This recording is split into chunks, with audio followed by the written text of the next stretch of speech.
da apresentação. O título é Estrutura para Aquisição e Representação e Uso de Conhecimentos, Aprendizado e Colaboração entre Sistemas Inteligentes Multiagente no domínio da infraestrutura da internet.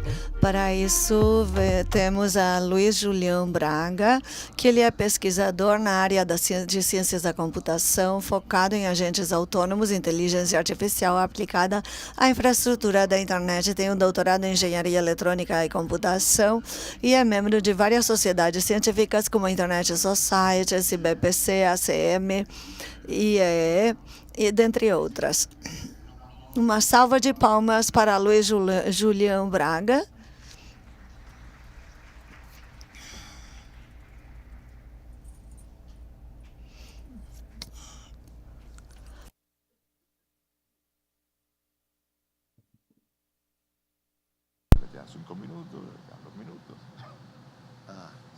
De tiempo aquí tienes para presentar. ¿Cómo es que es? Creo que acá con este va la siguiente. Ese. Okay.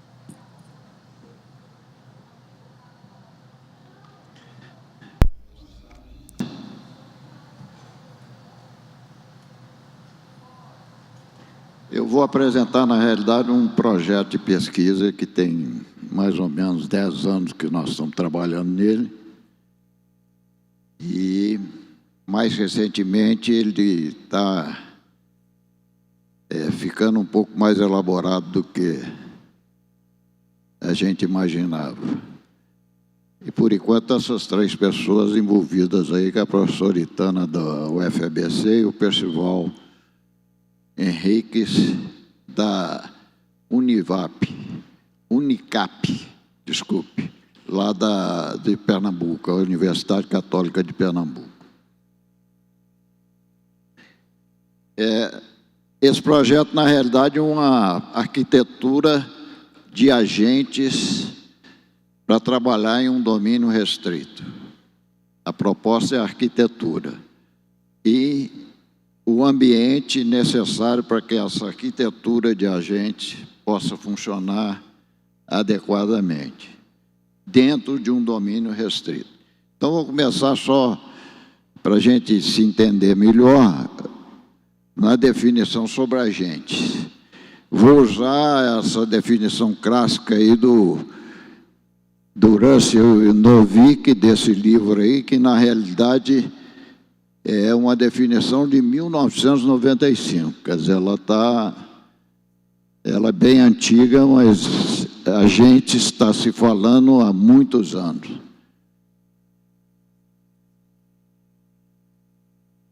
A estrutura que ele propõe para a gente é essa aí, quer dizer, definindo que um agente é algo que tem percepção de seu ambiente, quer dizer, ele entende o ambiente através de sensores ou de algum mecanismo que permite que ele entenda o ambiente e atua sobre esse ambiente através do que a gente chama de efetores. Às vezes, um agente na realidade, um agente é um programa de computador e que, às vezes, ele não precisa nada disso, ele basta ser um programa para ele agir dentro desse ambiente. Ele fica mais eficiente se você colocar disponível para ele ferramentas de computação. Ferramentas, de um modo geral, para que ele possa se aperfeiçoar.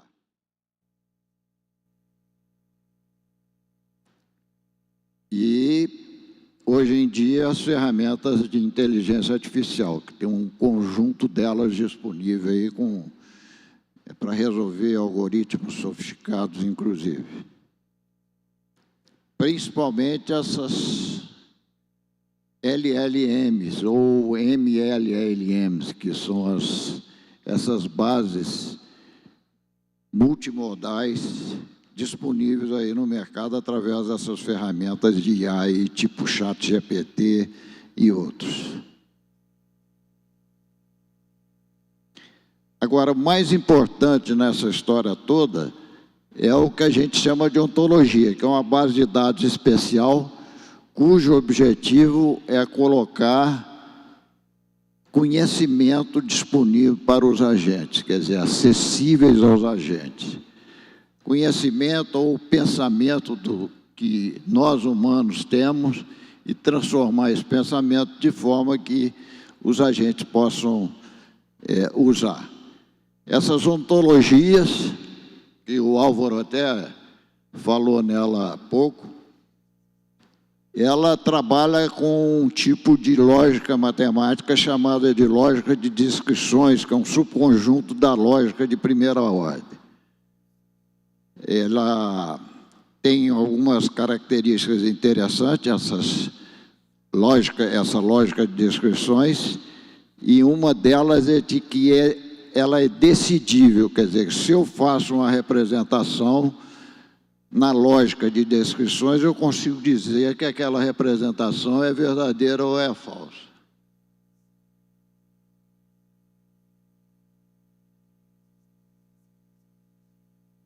Vou dar um exemplo aqui de como é que a gente pode representar um conhecimento através de um grafo de conhecimento.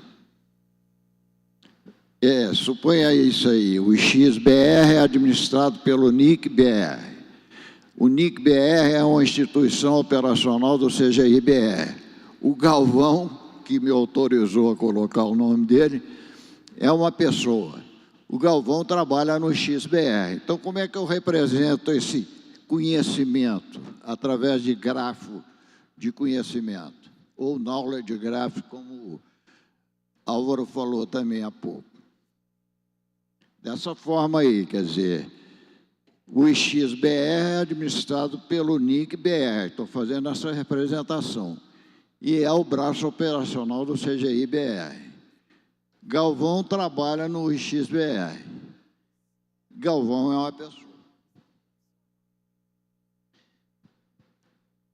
Essa representação gráfica pode ser traduzida para uma base de uma ontologia, uma base de conhecimento, através de uma linguagem, que é a linguagem de descrição, que é chamada de OWL e é criada pelo W3C. Foi proposta pelo W3C e é extremamente usada e útil. Aí suponha que você tem um agente, digamos, o agente computacional 01, e que está usando essa ontologia sobre o XBR. Será que o agente responderia a seguinte pergunta: o Galvão trabalha no NIC-BR? Quer dizer, essa informação de que o Galvão trabalha no NIC-BR não está clara, explícita aqui no gráfico. Mas está implícita, porque se ele trabalha no XBR e o XBR é administrado pelo NIC-BR, então automaticamente a gente pode deduzir que o Galvão trabalha no NIC-BR. Ou seja, o agente poderia chegar a essa conclusão. Isso é possível porque o conhecimento explícito, que é o que está no grafo, dele você pode tirar, através da inferência lógica, um recurso da linguagem lógica, você pode concluir determinado conhecimento.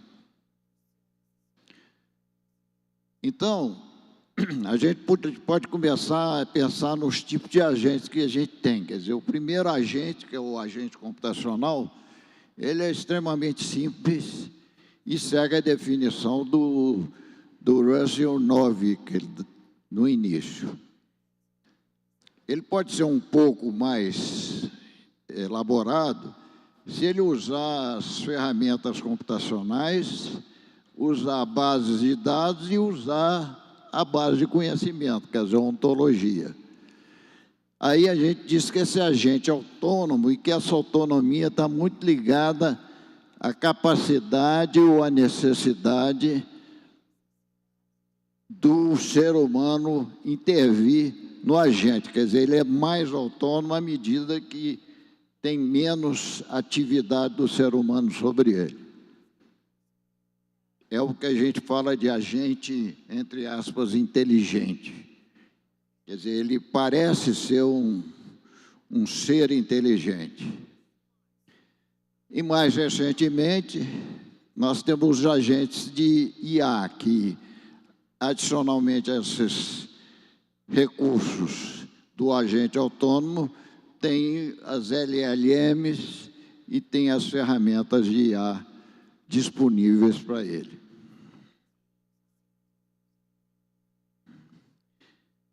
Mas tem também, todos esses agentes podem se reunir no que a gente chama de rede de agentes. E tem uma estrutura mais ou menos parecida com essa aí, dá a impressão que é a internet, e não precisa ser uma estrutura full mesh. Tá? Basta algumas interconexões para que a gente consiga falar com todos eles. Aqui está um exemplo simplificado da rede de agentes, com agentes de vários tipos, eles usando ou não os recursos adicionais disponíveis para que ele seja mais aperfeiçoado. Bom, com base nessa definição aí, a gente fez uma proposta de arquitetura. Essa proposta é dividida em 4 camadas. Eu não vou entrar muito em detalhe, por enquanto, nessa estrutura aí, porque tem um documento que eu, no final, vou mostrar para vocês, que tem que descreve exatamente cada um desses componentes aí. Mas são 4 camadas. A gente chama, cada camada tem um nome, quer dizer, de agentes. Quer dizer, nós temos uma camada 1 que só tem um agente, que é o agente que controla tudo. Ninguém entra ou sai sem passar por ele. A segunda camada é a camada de agentes, que a gente chama de agentes especializados. Depois tem uma imensa camada de agentes chamada colônia e uma outra imensa camada também de agentes, que são os agentes auxiliares. A melhor forma de facilitar o entendimento disso é vendo a representação da implementação disso aí. Quer dizer, cada ponto desse é um agente. Na camada 1, nós temos o agente que controla tudo, quer dizer, ninguém sai ou entra nessa estrutura aí sem passar por ele. E tem os outros agentes que dão apoio às atividades necessárias para que funcione, ou que o modelo funcione num determinado domínio ou um determinado ambiente. Essa camada 4, por exemplo, ela pode ser estabelecida e repetir o processo mostrado nas 4 camadas, quer dizer, indefinidamente. Então, pode crescer à vontade aí, se for necessário. É uma arquitetura de rede e é supervisionada, porque o agente controlador lá, que é da camada 1, olha tudo, deixa as coisas só acontecerem por ordem dele, digamos assim, entre aspas. E essa proposta foi feita em 2015, num paper apresentado no WP e IETF, que é o workshop para IETF, associado ao Congresso da Sociedade Brasileira de Computação.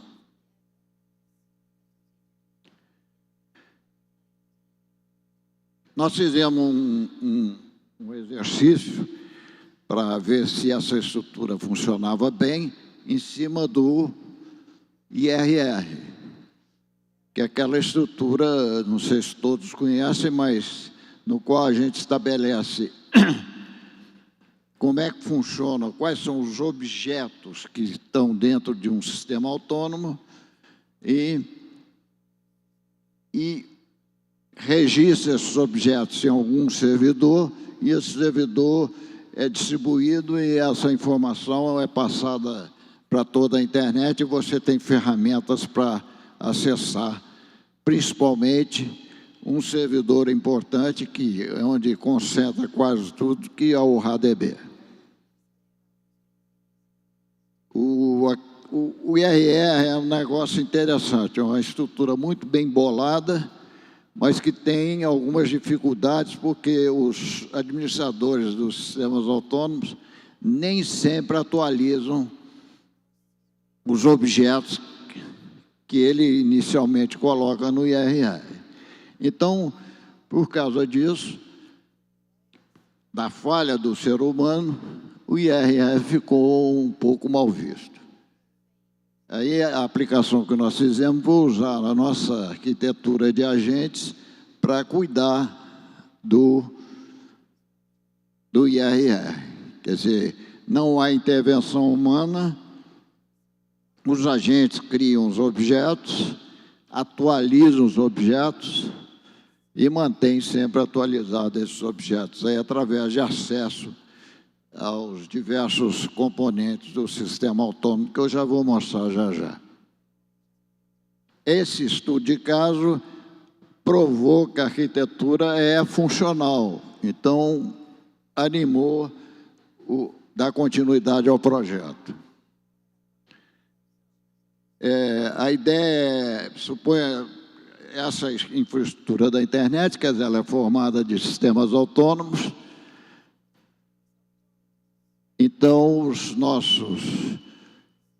o A2RD, que é o nome dado à nossa arquitetura, cada sistema autônomo pode ter ou não, um conjunto de agentes, segundo a nossa arquitetura. E eles estão relacionados entre si. Aí, uma das questões que surgiu há pouco tempo até, foi de que os agentes nessa estrutura de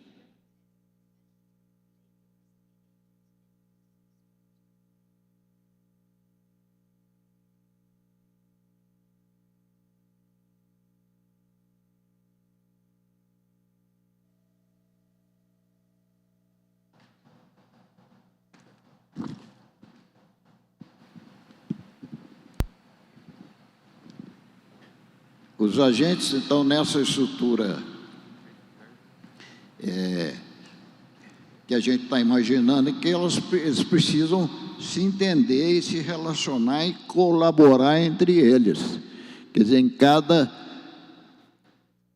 A2RD de cada sistema autônomo, ele precisa falar com o outro A2RD.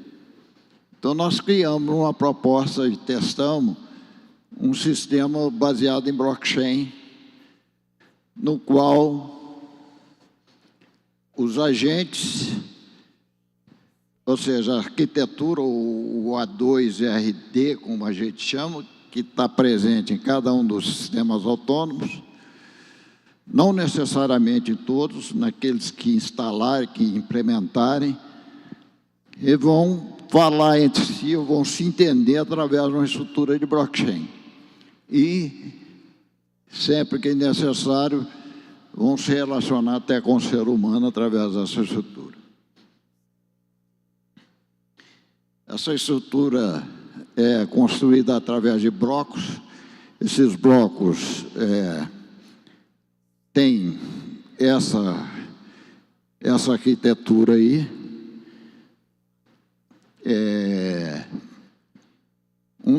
Todos os componentes são importantes, mas tem um componente muito importante, que eu vou falar daqui a pouco, que é o DOI, é o segundo item ali, que é a identidade do agente proprietário do bloco. Quer dizer, todo agente da nossa arquitetura tem um ID, e esse ID é do tipo DOI, que é o Digital Identification. É muito usado nos artigos científicos, tá certo? A grande vantagem é que você consegue identificar quem é o dono daquele DOI que está identificado e uma série de outras informações precisas.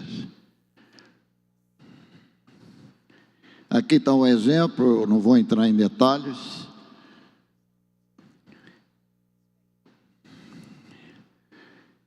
Mas alguns blocos, inclusive usando onde tem informações de objetos do IRR, ele fica mais ou menos assim. A grande vantagem nessa estrutura de blockchain na estrutura de dados usada no blockchain, que é uma lista invertida, é a garantia de que as informações são seguras. Quer dizer, se alguém tentar alterar isso aí, não vai funcionar, porque a estrutura vai ficar estranha e ninguém aceita mais.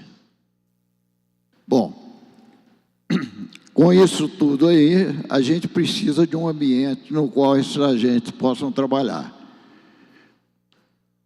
Esse ambiente que a gente chamou de SCAL, ele começa com os agentes ou com as estruturas da nossa arquitetura, usando o mecanismo de colaboração que é o blockchain. E, claro, ele vai precisar da base de conhecimento. Quer dizer, a base de conhecimento é a peça mais importante na nossa proposta. E com um mecanismo de inferência que é capaz de tirar conclusões a respeito do conhecimento armazenado. Esse conhecimento, quer dizer, essa base de conhecimento, no caso da proposta da infraestrutura da internet,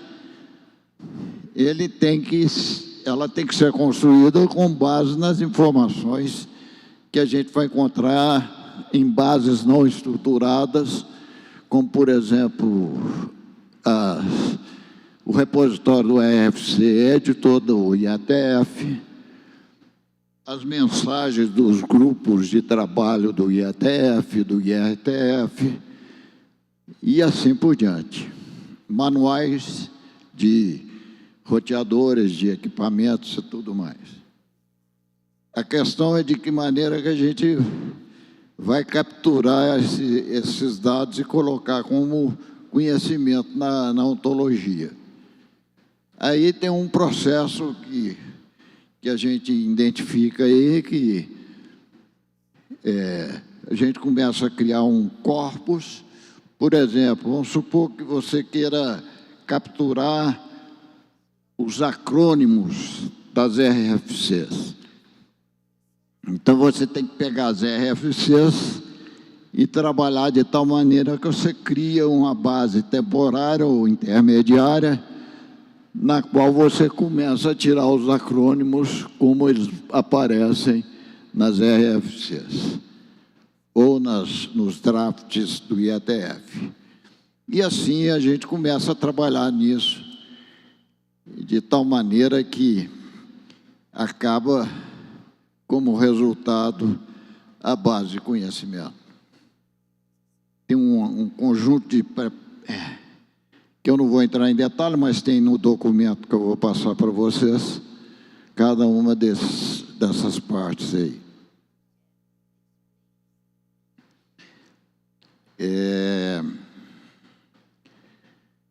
Tem um mecanismo de retroalimentação no SCAL, quer dizer, nessa estrutura aí, que acaba caindo num registro de atividades, que são essa base de logs, e que serve para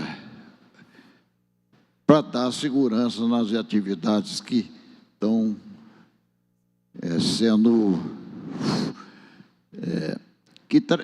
sendo criadas ou sendo manipuladas nesse ambiente aí. A gente fez um teste lá na Europa, o Hype nos deu um sistema autônomo para a gente fazer esse teste, e na Universidade de Lisboa, e durante algum tempo a gente trabalhou testando a arquitetura, sem detalhes relacionados com como os agentes são criados e assim por diante.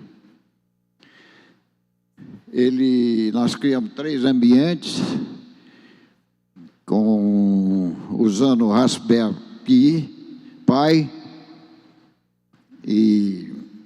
e usamos, e foi em cima de uma base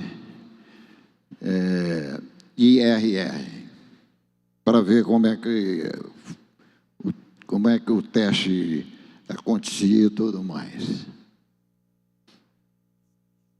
O estado do projeto atualmente, a gente acabou de fazer uma revisão sistemática de literatura com o objetivo de projetar, desenvolver e implementar agentes inteligentes, incluindo as alternativas de aplicações de algoritmos de aprendizagem de máquina. Usamos esse sistema de busca aí, usamos nessas bases de dados da Scopus, o IEEE Explorer e a ACM Web Service, a Science, Web Science, e gerou um documento que eu vou colocar disponível para vocês também, com 36 de 500 mil e poucas propostas de estudos primários, a gente selecionou 36. Essas são as referências, esses 2 documentos aí, primeiros documentos, um em português e em inglês, falam sobre a estrutura que eu descrevi para vocês agora. Tá certo? E os outros documentos estão relacionados ao projeto.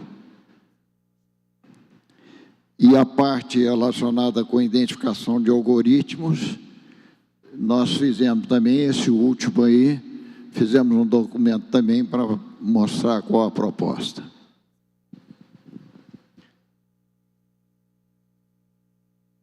É isso aí. Muito obrigado.